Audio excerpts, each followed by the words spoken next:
15 degrees, you can see your breath. Out here in the lake effect, breaking tables like it's poetry. Where else would you rather be? Pinto Ron Elvis in the lay poncho. The members that you need to know. 'Cause once you out here now, your family. Where else would you rather be? Where else would you rather be? Welcome into the Nickel City Crew. I am your host, Rob Crippen. Please like us on Facebook and follow us on Instagram and Twitter at Nickel City Crew. This episode, along with all of our episodes, are presented by Crippen Legacy Entertainment here on Spreaker and StreamYard. We're so glad that you're joining us for some of your Buffalo Bills and NFL content again today. And as always, these are my Bills thoughts said out loud. It's a vibe so ridiculous. Since 12 plus 83 was 6. The shout rocking like a symphony. Where else would you rather be? All right, let's get straight to it. Really excited for tonight's episode, as always. It's funny because I was talking with my co-host pre-show, and I've been kind of communicating with him throughout the week, and we were kind of come at it a little bit different, and we're going to go offense this week and the defense next week, and then things got switched around, and was like, you know what? That's fine. Defense wins championships. Everybody talks about defense is important, and I think the last years the Chiefs won the Super Bowl because of their defense, and their offense was struggling throughout the year, so that's cool. I'm down with it. Let's talk about the defense tonight. We've got a great lineup for you tonight, and I'm really excited about tonight's episode. Joining us, as always, riding shotgun, my co-host, Adam Dump Truck Rupsick. Holla at the crew, DT. What you know about that defense, DT? What's up, DT? Holla at the crew. Nickel City. What's up? What's up, Rob? How we doing? Happy Friday night to all Nickel City crew right now. It was a good week. We're out of it. We're through it, and now we can talk shop as we're talking right now. The teams in the stadium for the return of the red and blue. What do they call it? Red and blue. Red and blue. Always, the red and blue. Always practice. big hype, man. I was driving back home from work tonight in the 90s, backed up. People are jammed up, ready to get to the stadium, and just a preseason for the fans as well as the preseason for the team. So the vibes are good. Defense, baby. I mean, the old saying is they win championships, but obviously, you said last year the Chiefs did have a good D, and that kind of helped them. But the year before that, when they played the Eagles had a 85 Bears type defense, and got 40 hung on them and couldn't touch Mahomes in the Super Bowl. So I think we're definitely leaning to the offensive side of the ball as offense wins championships now. But hey, the D's been our pride and joy for a long time here in Buffalo, and I hope that to continue into this year. Yeah, it's funny, I joke about it, but it's still important. It's funny. It's like, it's one of those situations where, you never notice that, that you don't have one until it's too late. And it's like, oh shit. You know what I mean? Like, we're getting ran up on, or whatever the case may be. So I know that we've had some fun with it, with that whole little moniker, and our dads and our uncles and stuff like that have always talked about the importance of defense. But sometimes, definitely, you're absolutely right. This is an offensive league now, but you do need it to show up and bow up at certain points in time. And that has really, honestly, DT, been one of the hallmarks of the Sean McDermott defense of his entire tenure here in Buffalo, is that, he's got that bend but don't break mentality with Leslie Frazier. And he's had some great successes, a top 5, top 10 defense pretty much every single year that he's been here. And it kind of speaks to McDermott. You've got to give him his flowers on that. We talked about it last season, DT, how his magnum opus was against the Dolphins, the high-flying Dolphins coming off of 70 points and all that other fanfare. And he shut them down, and he had a plan for him that day. And it was really quite impressive, to be honest with you. And we gave him his flowers and all the type of stuff last season with that performance on the defensive side of the football. Now, as we transition, DT, there's a new sheriff in town, or we at least think so. So, for Bills Mafia that is not aware, Bobby Babich, the former secondary coach, his dad was a linebacker coach here in Buffalo for a number of years. Bobby Babich Jr., he is going to be taking over for Sean McDermott on the defensive side of the ball. At least we think. I know that when McDermott was asked at the beginning of training camp, he really didn't want to say if Bobby Babich was actually going to be calling plays. I know that Babich had some interviews as well that we talked about during the offseason cycle for the head coaching cycles and stuff like that. Coordinators are no different.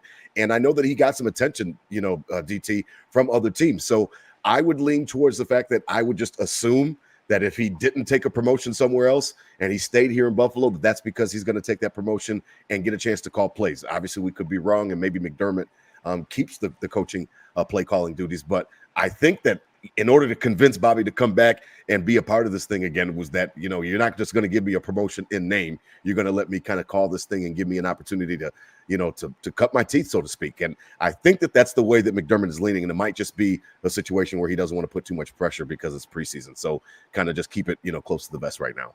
That's a good thing, right? I mean, McDermott, one of our biggest criticisms our whole time on Nickel City Crew has been, the stubbornness and my way or the highway. And we talked a little last week about maybe that's changing a little bit, and he's growing right.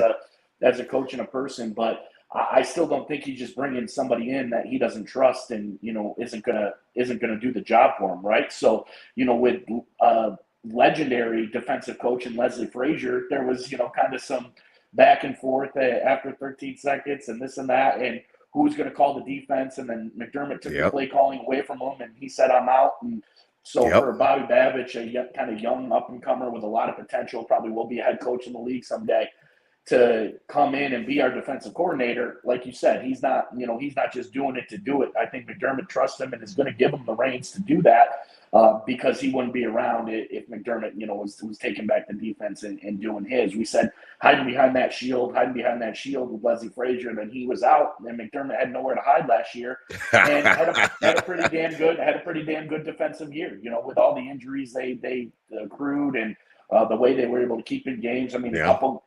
Down to it, a lot of the times Josh Allen left the field with a lead or a tie, and they ended up losing those games. But that's with the players on the team, especially in the playoffs.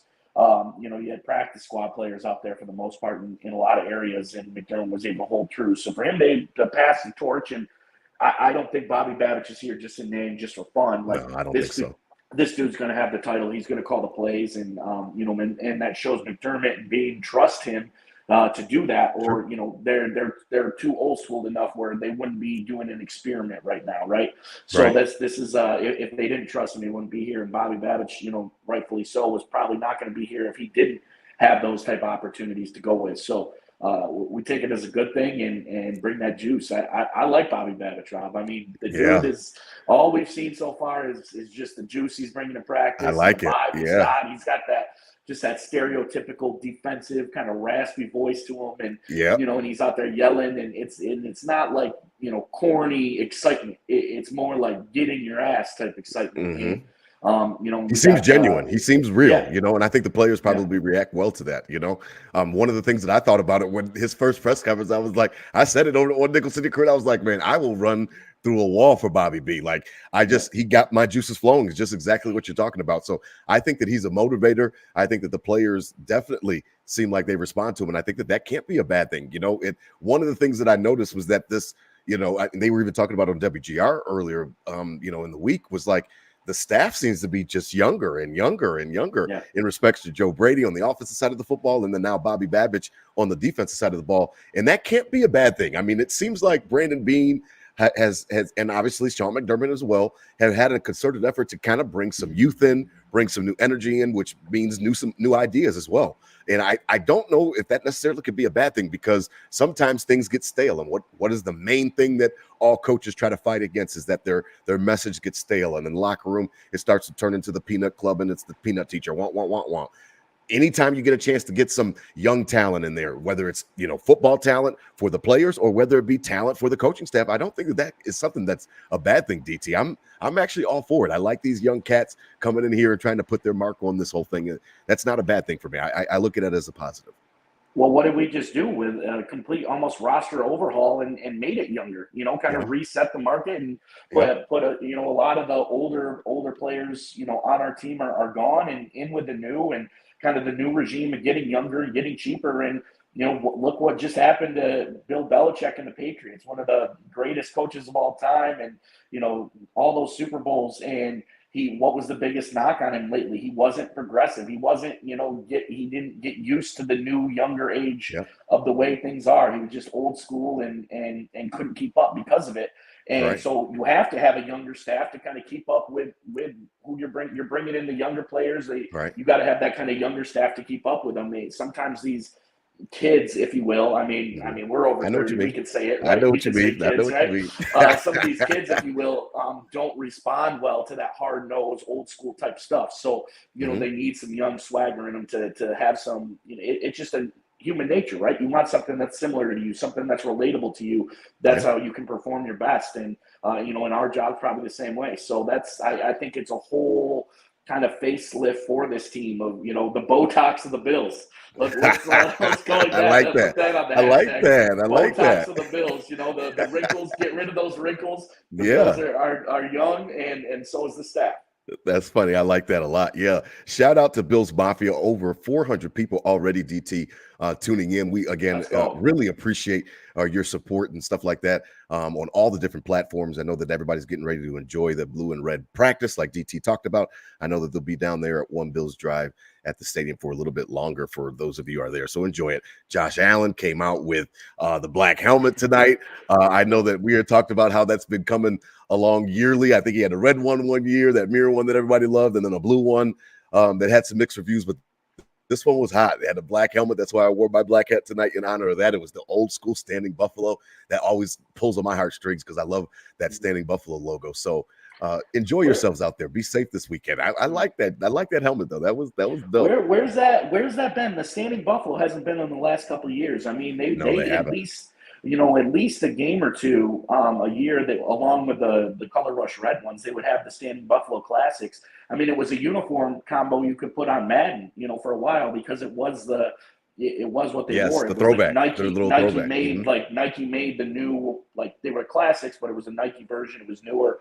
And the Standing Buffalo's hot, man. If they did it, obviously they're not going to do this, right? But if they did do the black, what jersey combo would be your favorite with that black helmet? Well, with the Reds, or would you the white or the blue?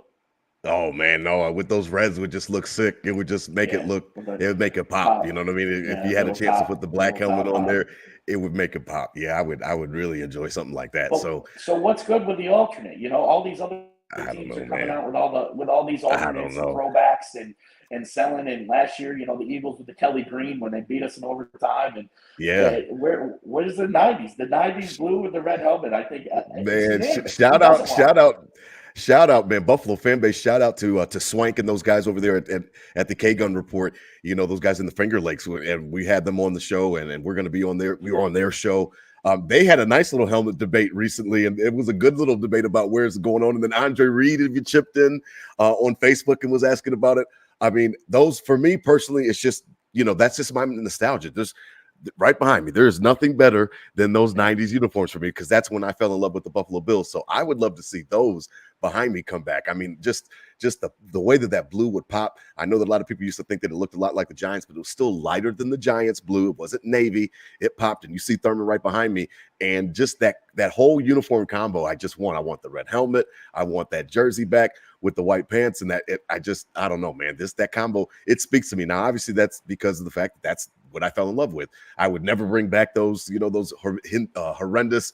What were those? I don't even know what they call them. Those shoulder pad Oh, ones in the '90s that Drew yeah, the Bledsoe wore. navy. Those Yeah, were yeah. garbage to me, or whatever the case may be. Mhm. I love the throwbacks, like you talked about. I would play with those in Madden as well, with the Standing Buffalo, especially when Nike put those on. I like those throwbacks from the 1960s. But for me, man, I don't know. We got to catch up with the times. I know somebody had said the new Buffalo Bills president or whatever, the Bills and Sabres, was on WGR, and he said that type of stuff takes some years of planning. But man, just, you can't throw together this red helmet and just go head on and get the stripe in the middle the Yeah. right way and just get this thing out I there. mean, I don't know what the it's holdup like is. the economic boom. Everybody, you and I would definitely get one. That would be hot. Oh Everyone's got to God, get one, probably get so 10. it would be a huge boom. And yeah, pop in with wear one game. They've been real stingy. They wear one red game now. They used to do multiple red games. They used to have the Standing Buffalo. Now it's all stingy, all business. He Which, said they called him it's what it stingy. is. I love it. Well, as we transition, DT, it's defense tonight, and I wanted to push back on something that you had sent us in our notes, and I wanted to know, or at least for you to elaborate a little bit more on it. You had talked about how Sean McDermott has shown that it really doesn't matter who's out there. Now, to a certain degree, I have to agree with you. And again, we got to give him his flowers and give his honor where it's due. He has done well with injuries and finding a way to put the pieces together and different things like that in pressure situations. However, obviously, it all came to a head, just too many injuries against the Chiefs and just too much to really overcome with those linebacker injuries. And you got Balen Spector out there and Klein off the couch and all this other shit that we should not even have been in the situation to do that if you had Bernard healthy and obviously if you had Milano. So I know that there's a limit to what he can do with the injured players, but just elaborate on what you feel when you say that anybody can be back there. We have seen a rotation across from Trey White now, who's in LA with, Levi Wallace and all the other guys opposite him. And it just seemed like every year he would just figure it out. And then, okay, let's bring Levi Wallace back, or let's bring this guy in, or the case may be. Safety, the same thing for backups for Hyde and Poyer. It was always, Dean Marlowe's and other guys coming in and familiar with the system, and it just seemed to work. Talk to me about Sean McDermott and what you meant by that statement that anybody on that defense could just kind of get it done, because I like it, but I wanted to push back on it a little bit. Sure. I mean, well, a couple of years ago when we had the healthy, the healthy core, right? The Poyer, the Hyde, the Tre'Davious White, defensive back core. And when I say anybody, it's because he kind of brought in that rotational defensive front, right? Yep. There'd be different guys going in all game, every game, and we're going 9-10 deep on the defensive front in there. Right. So that is kind of how it started with anybody on the field could be successful. Bend, don't break. They've never been a great pressure team, by any means. And that's the Bills in general, other than Bruce Smith and a little bit with Mario Williams, have never been a good pressure team. So, that's the thing we're dealing with. But the good enough, the bend, don't break mentality and that rotation of anybody on the field can do it with that base in the back. Right. Past couple of years, the base in the back is kind of that's been on the rotating base just as much as the defensive front has been, and they've still been relatively in the top 10, top 5 of games, playing when offenses are better than they've ever been, and we're playing the first place schedule going up against Joe Burrow, Mahomes, Herbert, right? To every week, you've got a world class quarterback you're going against with weapons, galore on the other side, and it just seems like we're never getting cut up too bad. So my thought there, it started like anybody on the rotational basis, but then it turned to literally anybody when people started going out with injuries and, throwing people in there and losing all pros left and right and still being able to make it happen. So that's where I kind of, the not so much injuries in the beginning, but definitely injuries as of late, and both situations they've been able to hold true. Yeah, it's been interesting. It's funny that you talked about the pass rush, because it seemed like, that was probably the best it ever looked with Von Miller before he got hurt in Deep Town, in Motown. It was like, wow, we finally have a little bit of a pass rush to go with the great secondary. And it seemed like everything could come together. And then, of course, it was just our luck for him to go down. But, because Trey White was just finding a way to round back into form. So it looked like we could be a complete defense. It's funny when you talk about, some of the ways that he's been able to plug and play. One thing that he hasn't had to worry about is on that back end, those safeties. I mean, just those stalwarts. And we've already given those guys their flowers in respects to Hyde and Poyer. And it's interesting because, Mike Edwards can't stay on the field. Missed all the spring pretty much with an injury, and then gets to training camp and he's out with a hamstring. McDermott classifies him as week to week. And then Cole Bishop, I guess, just went down, and he's also been classified as week to week. Now, I know that he wasn't necessarily pushing for a starter job, but it's interesting because the Bills just brought in 2 safeties. They just brought in a guy, Terrell Burgess, and then they brought in the hard-hitting Kareem Jackson, who's been around the league, it seems like, forever now. He's been like a dozen years in the league and loves to knock people's heads off. But they're bringing in reinforcements, what lets you know that, obviously even Brandon Beane thinks that it's a problem because you need guys to go out there and practice. DT, talk about that safety room, because I think that that's been like a luxury that we've kind of glossed over. And the only reason that I say glossed over, obviously Hyde and Poyer have gotten their flowers, and we love to talk about how great that tandem has been, 7 years on the job. So I don't mean that we didn't recognize how great they were. What I do mean, though, is that it's almost like you don't really think about it until they're not there. And then all of a sudden they're not there and everybody's looking around like, what the fuck do I do? And we've never really had to go through that because these last 7 years they've been there. And I understand that these last couple of years they've been a little bit on the down slope, but they still, consistency. Every single week they are there, lined up, ready to go, rarely out with injuries until these last couple of years. And then just the actual high-level play that we got out of Hyde and Poyer, those are going to be really hard pieces to replace in that respect. And it's just funny and ironic that all of a sudden the safety room seems to be the most banged up out of anybody here early on at camp. Well, my concern, Rob, is, I mean, a point I'll make here, is the Bills' offensive line is good without Right. Josh Allen. Probably Right. not, right? Josh Allen deodorizes them, makes plays to make them look better than what they are. I'm not saying they're bad, my thing about the line, but he deodorizes them to probably make them look better than what they are. Aaron Rodgers for years in Green Bay had no, finally got Devontae Adams, but other than that, had really no weapons and still made that offense look good, because he was so good, kind of deodorized what it really was. Defensively, you had, the Luke Kuechly's of the world on a Carolina Panthers team where, Sean McDermott, Brandon Beane literally got their jobs from that. Not a lot of other names on there. And Luke Kuechly kind of held it down and made every tackle. And you see it in Pittsburgh with TJ Watt. And are these defenses not that good? And these superstars kind of bring them into respectable. And so that's the question. Was Micah Hyde and Jordan Poyer the deodorant of this defense for the last 7 years? Was that the bend don't break? Because that would kind of hold true with that. The bend don't break. Got beat over the top. They're the line of defense, right? So they're bending until they get to the safety, and they're never breaking at the safety point. So that's my question, to this year's defense, to this year's new age. Like, were they a deodorizer, or is it really, can Sean McDermott really plug in anybody back there and be successful, right? The positive of that is the past couple of years, Hyde and Poyer have kind of had a downswing, have kind of, haven't been productive as they are, and we're just kind of out there being in position as opposed to, being playmakers that they were a couple of years ago. So as we talked earlier, and it's a little segment we'll do tonight of, as we go through each defensive group, we'll say, one word. So kind of the safeties, that my word for the safety is shoe fill, right? Are they shoe fillers back there? Do they fill Hyde and Poyer? I like that. Or Hyde and Poyer, were they just upper elite and deodorize the defense? And now the bend don't break turns into break a few times because we don't have those vets back there. But, with that shoe fill, I really had high hopes for Cole Bishop. Hopefully this isn't a long-term thing. AC joint, they're saying a couple weeks. Okay.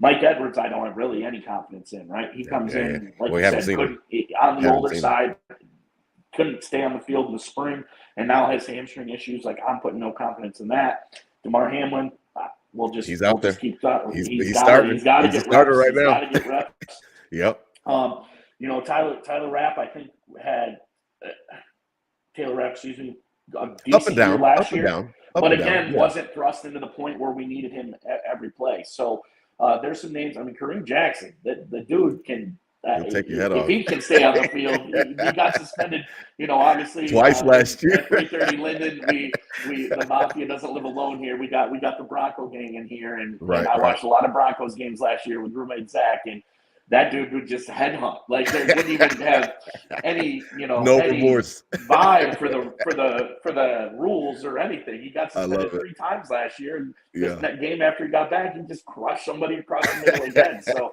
I mean, hopefully McDermott and they're a little more disciplined, and they can discipline him. And he's 36 years old, so he's not going to be an every down type of guy. But we're going to need him to make plays, and so I think shoe filling is going to be big to push this point of, was it Hyde and Poyer being the deodorant, or can anybody kind of be interchanged? And McDermott, that's kind of his magnum opus of the defense, is the safeties, really, and bringing the level of the safeties up.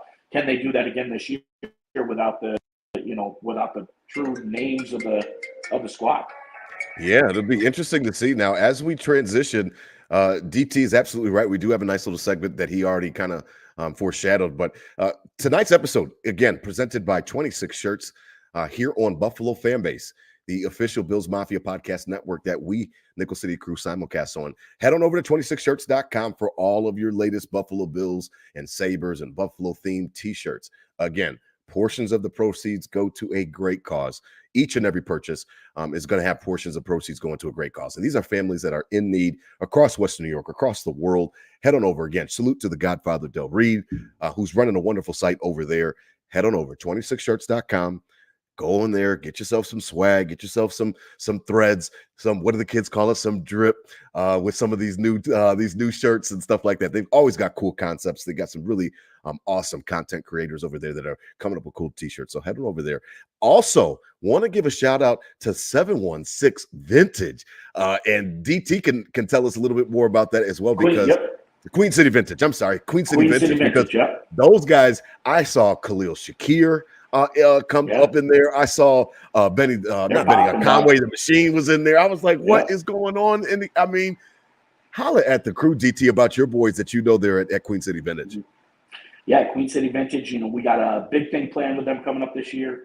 With Nickel City Crew, we're going to do a nice collaboration. My boy Nick owns that place out there, and they have blown up, Rob. I mean, They as really hopes have. with Nickel City Crew and our They Bills have. and our Bills podcast blows up, they've blown up. Kind of started in COVID and the days of like the vintage of like going to Salvation Armies and just picking stuff and seeing what would be valuable and filling store with that, to Right. now like they're world class online. Nice, beautiful facility, man. Beautiful You store. got Josh's girl Haley Steinfeld, who we can say Josh's girl now. They went official on IG now, so we can say Josh's girl Haley Steinfeld hits it every time she's in town. They come in, they close the store down for her, and she's only ever been top notch nice. You got players in there all the time. And Yeah, they got Shakir. and now they do other things than Bills, but right now it's obviously all Bills. It's all geared up, and you want one of a kind type of stuff to go to the tailgate with. They got it. They got everything and anything in there. They got a huge event coming up August 30th down on Elmwood. I got to get the exact address, but right across from 40 Thieves down there. Okay. Huge Bills event. Line goes out the door.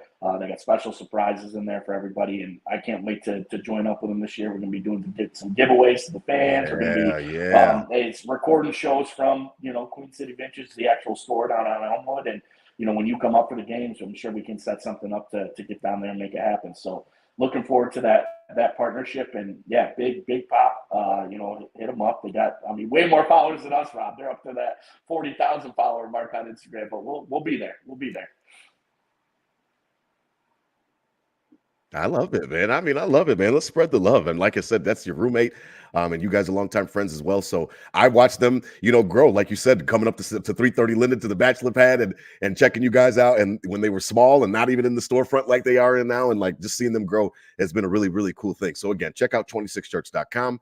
And again, check out Queen City Vintage. It just tugs on my heartstrings because it's all 90s stuff in there and it's all original Bills stuff. And I love it. I love seeing they got the Marv sweater with the Bills across it. I mean, golly, I just love that thing. So absolutely check those guys out. Now, as we continue to transition, DT, you had already just kind of teased it. Let's go through position groups and let's talk about some of the things that you're thinking about. Now, you had already gone to the back end. We're going to start on the defensive line. Everything starts in the trenches, and Sean McDermott would love to tell you that. He always loves to tell you everything starts with the O-line and the D-line.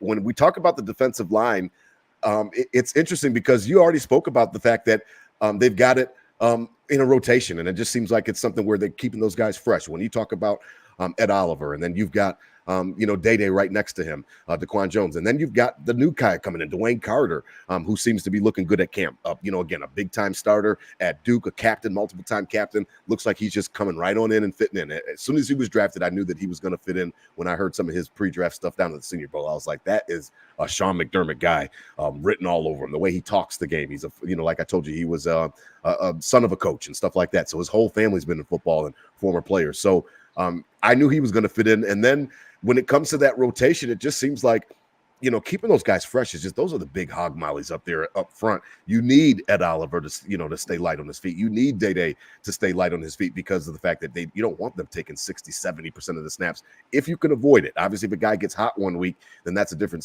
situation. But for the defensive line, I would call it a rotisserie. Just moving that thing around and just churning that thing around. That would be my thing called for at least for the defensive tackles and really for the defensive ends as well that we'll talk about. But for the DT, I would say rotisserie because those guys just keep churning and churning. It keeps everything nice and fresh and glistening and looking good and staying juicy. And I think that's the best approach. I like that. I haven't eaten dinner yet, Rob, so that might be the rotisserie. It's the Costco rotisserie. And yeah, I agree.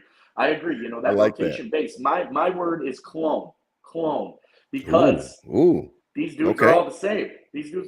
Yeah. And what better way to have a rotation than everybody being the same, So you're going to get consistent results as you rotate and work through. I mean, as you said, the starters with Ed Oliver, Daquan Jones, and then you go into, the Dwayne Carter was literally looked just like these dudes at Duke, like looks just like them, has the same type of vibe, has the same type of attitude.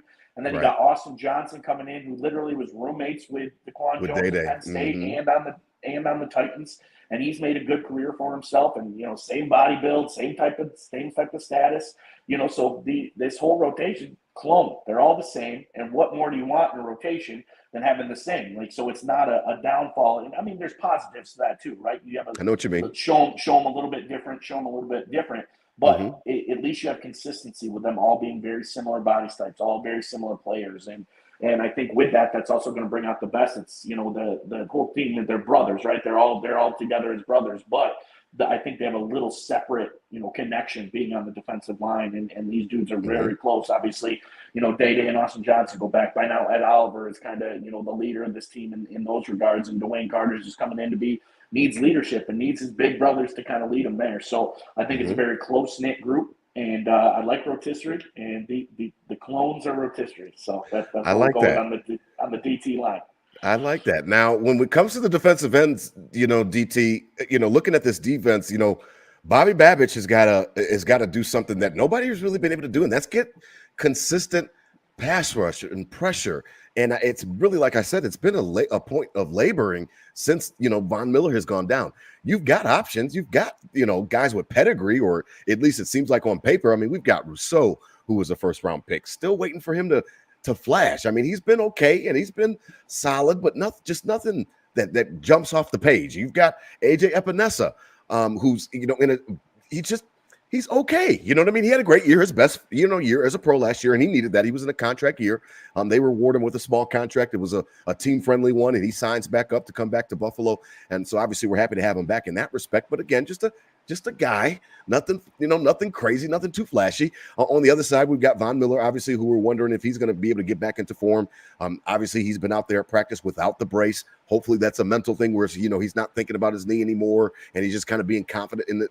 And knowing that, listen, I can make the cuts. I can do all the different things that I need to do to get around that edge, because that was really, vintage Von Miller from Denver. And even that year with the Rams when he's winning the Super Bowl, is that that's Von Miller's, that dip, getting down underneath those, those big tackles. And all of a sudden he's wrapping your quarterback up. And then we've got, Javon Solomon, who's a rookie, led the NCAA in sacks last year for Troy.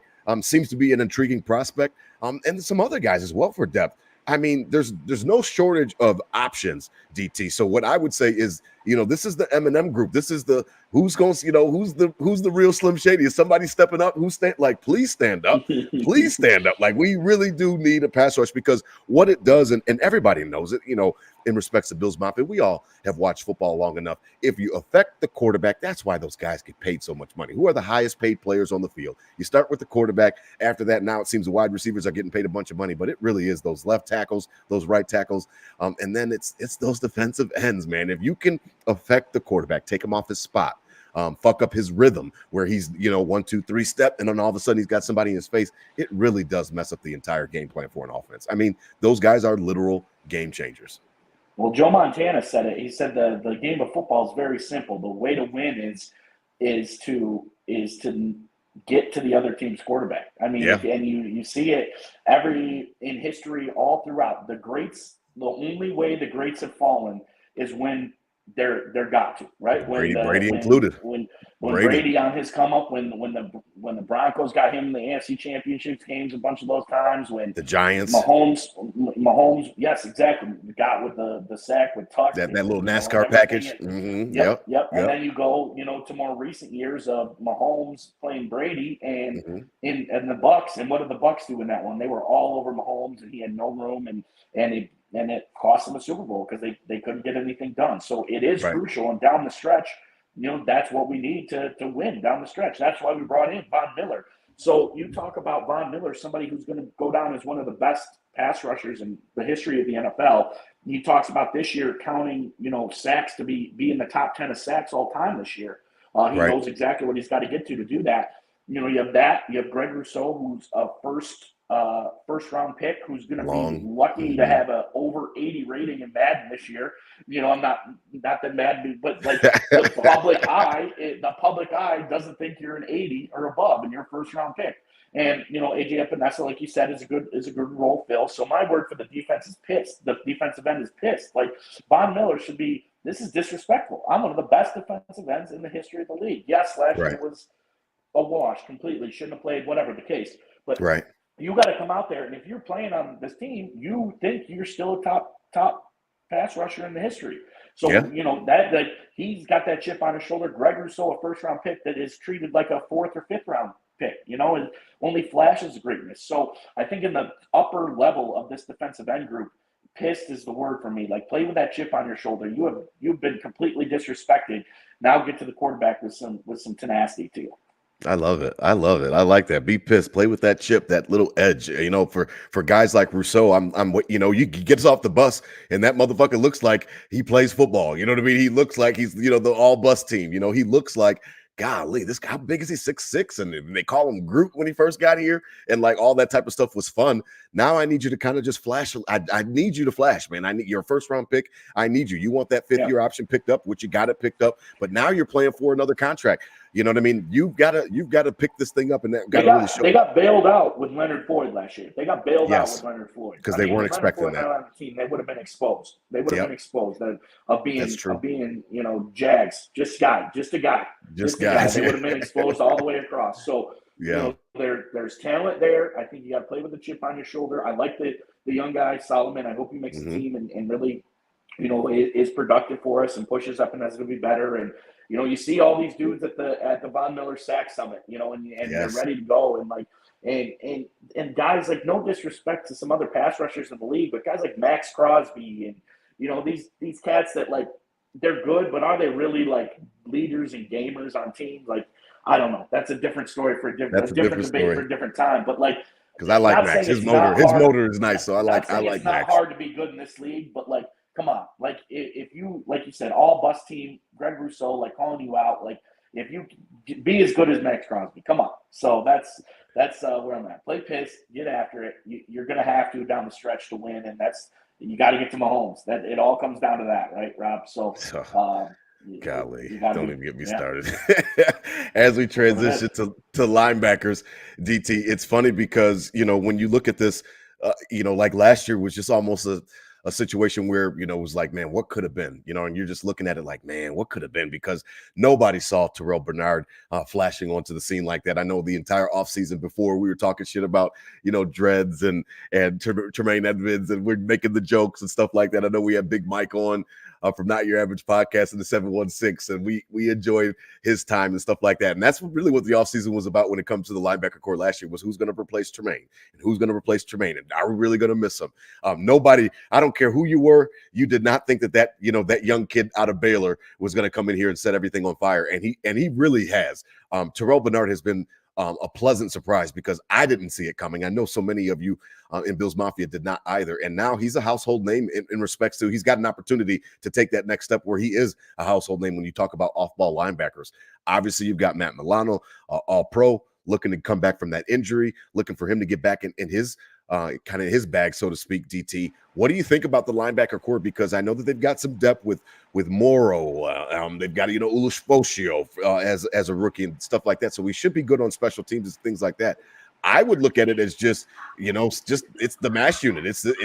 That's the unit that we need to stay healthy. These are the guys, it's the mash unit. We need those guys to stay healthy, because last year, Kansas City, you and I were there, epic tailgate, and then you get in that game and it's just like, man, no, I don't know if we would have won with Milano and Terrell Bernard, but I do know that those guys would have given us a better opportunity, and the game was close anyway. So you have to be able to at least give some credence to the fact that this was a really important position group for those guys last year, and it looked like it when we didn't have them.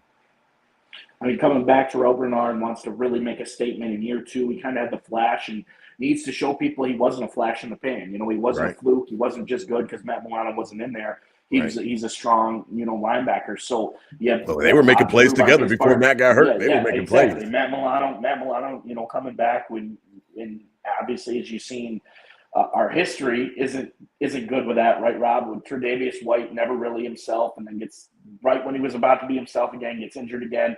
Von Miller, whatever that was last year, coming off injuries. So you hope maybe third time's the charm here, Matt Milano, and he comes back powerful and to the all-pro level, we know he can be.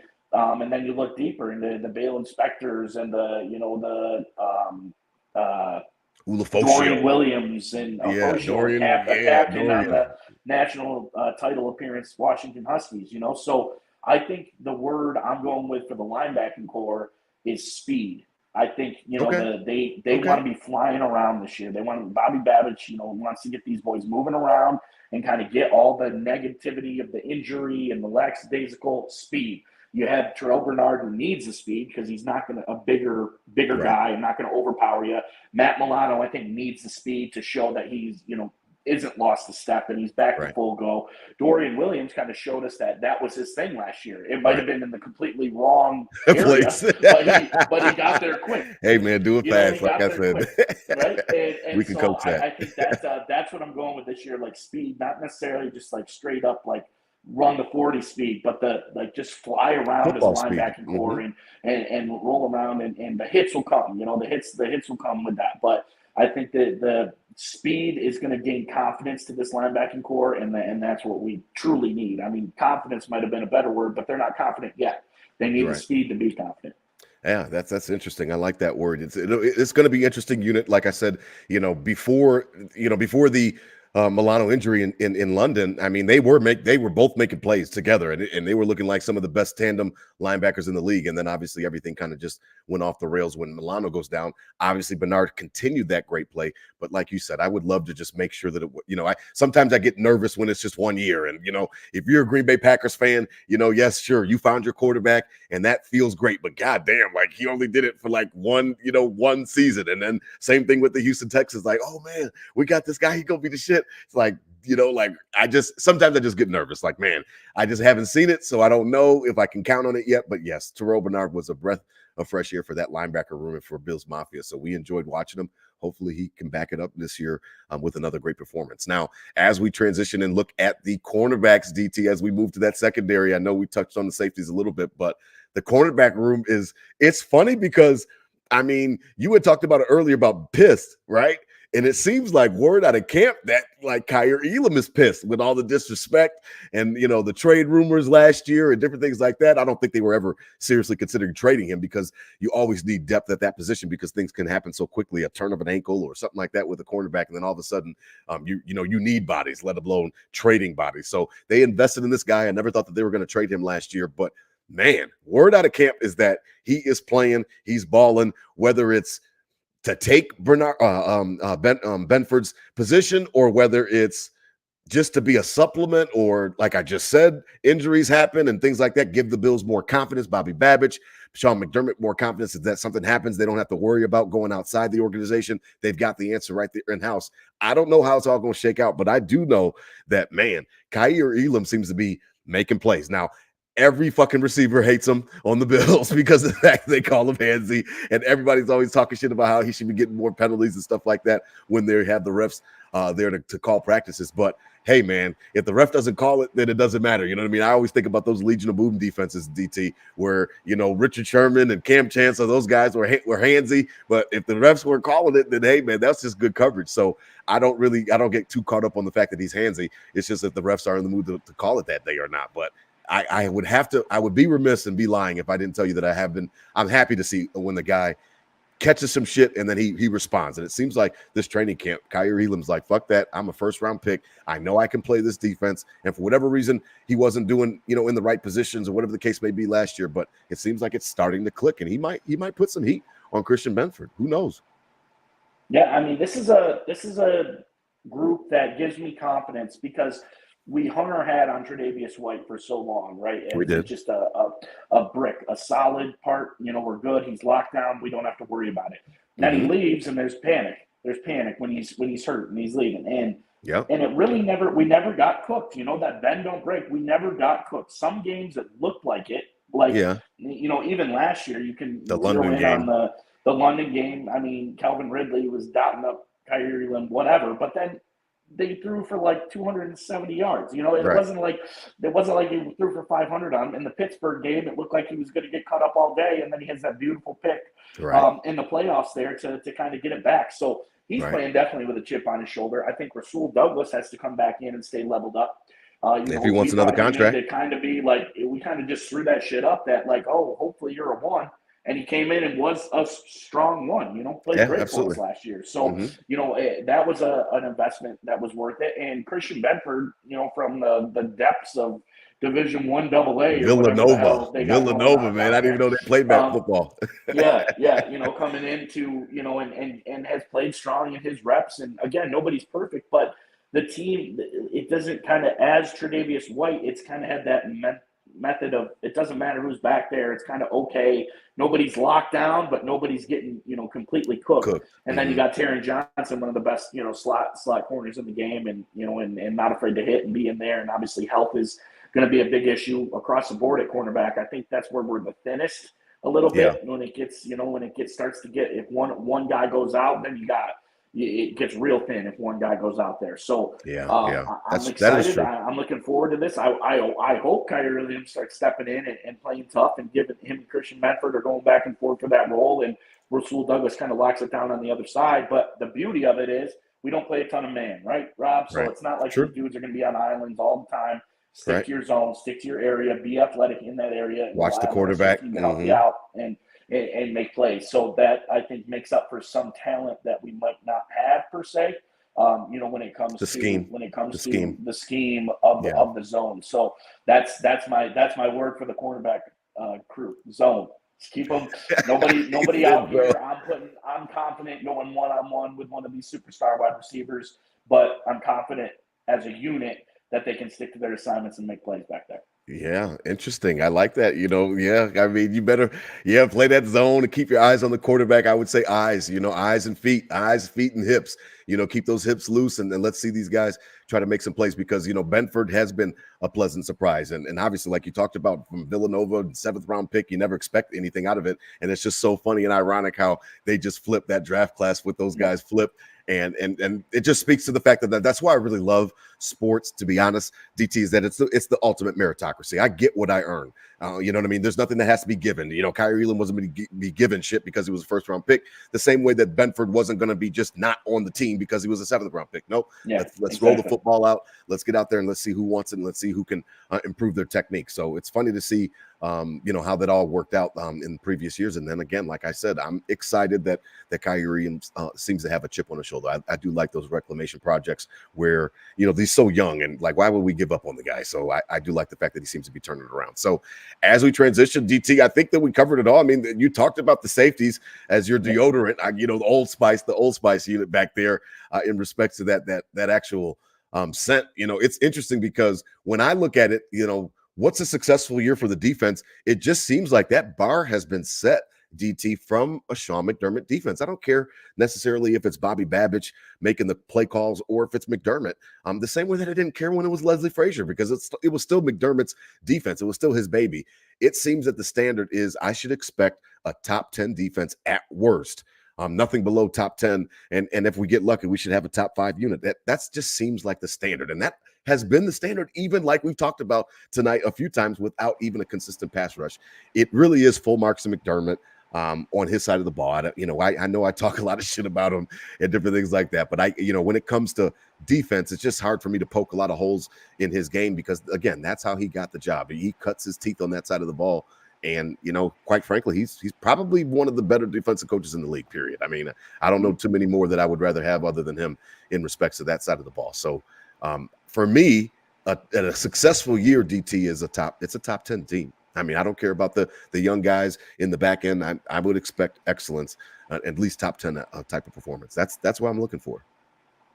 I mean, Rob, Nickel City Crew, go back a few months ago and listen to the schedule release episode where we break down the schedule. And every week we got some dudes to cover, Rob. Hell yeah, you ain't lying about that. Dudes to cover and a quarterback to contain. And if lying. we're a top 10 defense with this schedule coming up, that's a hell of a success. That's a feather in the cap. Success, Yeah. As we get in, as we get into the offense next week, one of those things I'm going to bring up is the pressure on the offense is going to be more. They might have to bail us out of games a little more because the defense, not so much that the defense is bad. It just the games are going to be closer. Games could be closer. Yeah, exactly. And because the offenses we're going to be playing are putting up points and yards, no matter who's back there, right? So if we're a top 10 defense with this schedule coming up, I say that's a hell of a success, and obviously another feather in the cap of Sean McDermott, and really solidify him as a defensive guru. Yeah, no, he's one of the best. I mean, I can't really think off the top of my head. I love Mike Tomlin just because I like the way that he communicates. I like how he, finds that common ground with his players. We talked about coaches and stuff like that. It just seems like he's the ageless one in respects to that. The players respect him. But I know they've got a nice little new coach out there that I'm familiar with because I'm a Michigan man. I'm a Michigan fan. So that guy McDonald, out there in Seattle from Baltimore by way of Michigan. He seems to be a nice up and coming guy. We saw that Brandon Staley was a fraud. I couldn't really look at too many defensive coaches that I'd rather have over Sean McDermott. Now, don't get me started on the offense, and we'll talk about that next week. But I mean, when it comes to defense, you've got to give him his flowers. He's a great defensive mind. And just to speak about the quarterbacks, DT, you're absolutely right. As we put a bow on tonight's episode, I just brought up the schedule. And I'm like, holy shit, because it doesn't seem like there's that. And I know that schedule release show was a good one for Nickel City Crew and Bill's Mafia to go back and listen to. But let's just listen. We'll just do quarterback.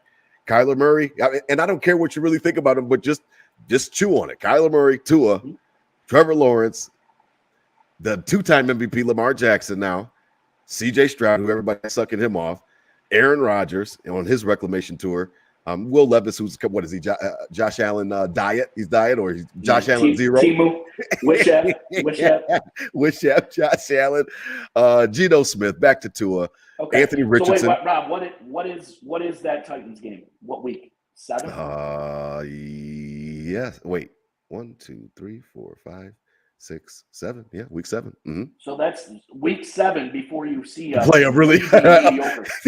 Yeah. Before you see a maybe mediocre quarterback. True, absolutely. Yeah, I mean, whatever you think of like I said, whatever you think of Aaron Rodgers and all that other type of stuff, and Trevor Lawrence, we can debate all that type of stuff. But again, Will Levis, Geno Smith, back to Tua, Anthony Richardson, who's a Josh Allen kind of type player. Then we got Mahomes, Purdy, Stafford. I mean, Goff.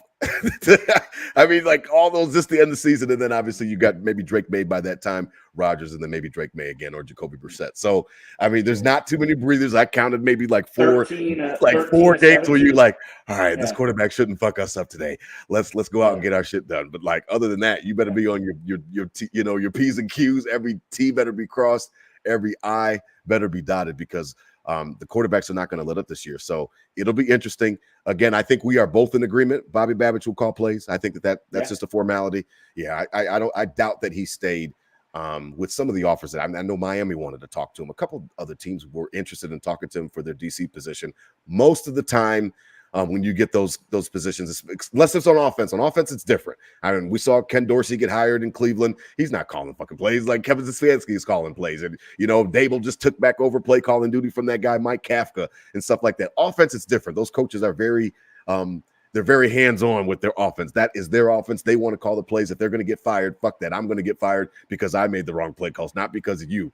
So it's different with offense. With defense, man, I think that Sean McDermott knows enough about his defense that he can just let go of the reins a little bit like he did with Leslie Frazier and let him get a shot, man. I like Bobby Babich. Let Bobby V get a shot, man. Let him get a shot. Let him cut his teeth, man. Claw up some blitzes, stuff like that. Let him cut his teeth. Like we said, if they pull up top 10 with the schedule we see, that dude's a head coach next year. Guaranteed. Oh God, yeah. No, he'll definitely get some interest if they want to go that side of the football for sure. His name will be brought up because it's going to be a tough one. So we'll see. Listen, I really enjoyed this episode tonight, DT. The defense wins championships. We're going to see what it's all about. Maybe. Next week, we are going to hit you back, Nickel City Crew. We will be back on our regular scheduled night. I know these last couple of weeks we've been hitting you guys on a Friday. Next week, we'll be back on our regular scheduled night on Thursday. We've got a great guest coming up next week for the offensive side of football. So we'll flip the ball. We'll go to the offensive side of the ball, and we'll break down everything. Offensive line, running backs, wide receivers, which is everybody's forte right now since the departure of a certain player that I can't mention or anything like that because I got in trouble last week. But tight end with Dalton Kincaid and Dawson Knox, the DK brothers. So we'll see. We'll talk about everything on the offensive side of the football. Everybody in Nickel City Crew knows I'm an offensive guy. I throw the ball all the time on Madden. Now they got the new college football game. I don't even need running backs. Just give me 5 wide and let's go get this shit, man. Like I can't wait to go get it. So we'll talk offense next week. We cannot wait to get back to you guys. Hope everybody really enjoyed Again, the red and blue practice. If you're actually out there, the blue and red, you're still out there. So going on for about another half hour. So hope everybody enjoys this. This is a really fun time for the family to get out there, the kids to get out there, get some autographs, things like that. Really cool thing that the Bills do. They'll be back at camp. I think it's on Sunday, DT. So we're closing up camp pretty soon, but we got another week or so of games, of practices at St. John Fisher. So we'll continue to look at the injuries, DT. We'll look and see if these guys can get back in that safety room. We'll continue to watch Keon Coleman. Keon's been making some moves out there, making some catches and stuff like that. So we'll continue to watch the wide receivers and join us next week. DT, man, hit them with the Go Bills, man. These are my Bills thoughts said out loud. Spread love out there, not hate. Hit them with the Go Bills, DT. I mean, it's summertime winding down. Next week's game week. Game week. Go Bills.